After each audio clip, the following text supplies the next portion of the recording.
மனமற்ற நிலையில் இருப்பதுதான் இறுதியான உறுதியான மெய்ஞானம் என்பதுதான் இன்றைக்கு பல ஆயிரக்கணக்கான ஞானிகளினுடைய உச்சக்கட்ட வெளிப்படுத்துதலாகும்.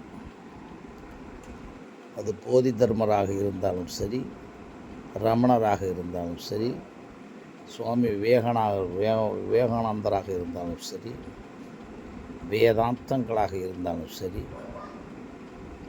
நீங்கள் எதுவுமற்று இருக்கிறீர்களா? அந்த எதுவுமற்று இருத்தலில் முக்கியமான கான்செப்ட் மனமற்று இருத்தல். எண்ணங்கள் தோன்றினாலே மனம் தோன்றிவிடும். அந்த எண்ணங்கள் அறிவாக தோன்றுகின்றனவா, அறிவிலிருந்து தோன்றுகின்றனவா, நுண்ணறிவிலிருந்து தோன்றுகின்றனவா, பகுத்தறிவிலிருந்து தோன்றுகின்றனவா, மனச்சாட்சியிலிருந்து தோன்றுகின்றனவா, மரபணு திறன்களிலிருந்து தோன்றுகின்றனவா என்பதை பொறுத்தும், நமக்கு ஏற்படக்கூடிய காரண காரியங்களினால் தோன்றுகின்றனவா என்பதை பொறுத்தும் தான் மனம் எழுகிறது. மனம் இவைகளை பொறுத்து எழ காரணம், உங்களுக்கு எண்ணம் எழும்போது அந்த எண்ணம் அப்படியே பரிசுத்தமான எண்ணமாக எழும்போது மனம் எழ முடியாது. அப்பொழுதுதான் நாம் சொல்லுவோம், நாம் உணர்ந்தது, அதாவது உள்ளிருந்து எழக்கூடிய ஒன்று ஸ்பார்க்காக, அதாவது நம்மளுடைய எந்த முயற்சியும் இல்லாமல், அதாவது தானே எழுகின்ற எண்ணங்கள் அதனுடைய செயலை தொடங்கிவிட்டோமானால் அந்த எண்ணத்தின் வழியாகவே ஒவ்வொரு நிகழ்வும் நடக்கும்போது அங்கே மனம் அமுங்கியதான் இருக்கும். எண்ணத்தின் வழியாகத்தான் செயல்கள் நடத்த முடியும். எண்ணத்தை நாம் பிளானிங் பண்ணுறோம்னு வச்சுங்க, பிளானிங்காக உருவாகக்கூடிய எண்ணம், இதை செய்து விடுவோமா, அதை செய்து விடுவோமா, அதாவது எப்படி ஆசையினால், பேராசையினால், சுயநலங்களினால், மாயைகளினால், நம்பிக்கைகளினால், மூட நம்பிக்கைகளினால், பொய்மையினால், ஆணவத்தினால், அவசரத்தினால், அழுத்தங்களினால் ஏற்படக்கூடிய எண்ணங்கள் எல்லாவற்றிற்கும் பிரச்சனை எப்படி ஏற்பட்டால் அங்கே மனம் ஏற்பட்டு விடுகிறது. முதல்ல எப்படின்னா, நாம் பரிசுத்தமாக முழுமையாக இன்னர்லிருந்து தானே எழுகின்ற எண்ணம் ஹேப்பனிங் தாட்ஸாக இருந்தால் அந்த ஹேப்பனிங் தாட்ஸில் மனம் எழாது. ஹேப்பனிங் தாட்ஸாக எழுவதற்கு நாம் என்ன செய்ய வேண்டும்? நம்முடைய எண்ணங்களை நாம் உள்வாங்கிய அத்தனை எண்ணங்களையும் உள்வாங்கிய பிறகு நம்முடைய மூளையில் நியூரானிக்கல் நெட்வொர்க்கில் அப்படியே விட்டுவிட வேண்டும். அப்போ கொஞ்சம் காத்திருக்கணும். அதை நம்ம தோண்டி தோண்டி பார்க்காம, இதைத்தான் வள்ளுவர் சொன்னதாக நான் நினைக்கிறேன். காலம் கருதி கலங்காது காத்திருப்பர் ஞாலம் கருதுபவர் என்று சொன்னதாக நான் உணர்கின்றேன். அந்த நிலையிலே எந்த எண்ணங்களுக்கும் மனம் எழாது. மனம் எழும்போது தான் அது உங்களை இழுத்து செல்கிறதுன்னு சொல்லுவாங்க.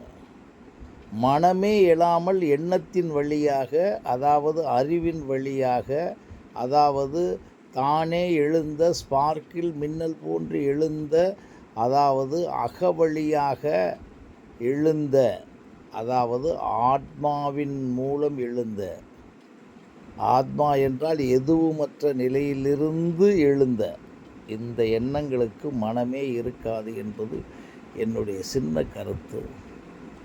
அந்த மனமே இல்லாத நிலையில் அதே அப்படியே மறுபடியும் ஹேப்பனிங்ஸ்லே செயல்படணும். இப்போ எழுகின்றது ஒன்று செய்கிறோம், அந்த செஞ்சுக்கிட்டே இருக்கும்போது அதற்கு மேலே அதை செய்ய முடியாமல் ஒரு 2 நிலையோ அல்லது சந்தேகமோ அதை பற்றி வந்தால் அப்படியே நிறுத்திக்கிறணும். மறுபடியும் நாம் சாதாரணமாக இயங்கிக்கிட்டே இருக்கணும். அது உலகியலில் எப்படி இயங்கினாலும் இயங்கலாம்.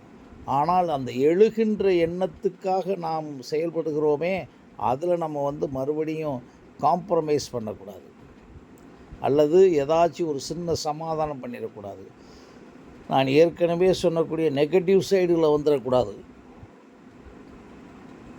ஐயோ செய்ய ஆரம்பித்து விட்டோமே, நேரம் போகிறதே, பணம் செலவழித்து விட்டோமே, பெரிய பெரிய இன்வெஸ்ட் பண்ணிட்டோமே, அங்கே தான் மாட்டுவாங்க எல்லோரும். போட்ட முதலீடு மிஸ் ஆயிருமே, போட்ட நேரம் வீணாயிருமே,